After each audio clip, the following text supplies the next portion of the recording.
go. Welcome back. Saturday again, tool of the week again. Simple magnetic extending rod. Ta-da. Look at that, magnetic tip.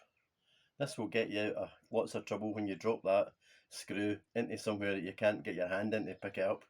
This is the one. That's it, pick everything up.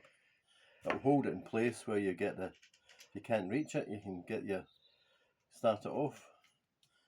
It's no problem at all.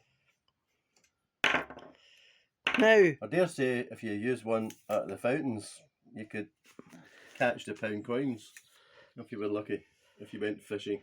A bit of chewing gum on the end. But we'll just leave that at that. It's one of these, it's in my toolbox. I know I've got it. If I drop something, I know I can go down and fish it out. And I've used it quite a few times. There's various methods of it and different ones on the market. This is quite a big magnet and it's really strong, you know. So get one that's got quite a bit of magnet ties on it just to help you out. Thanks for watching.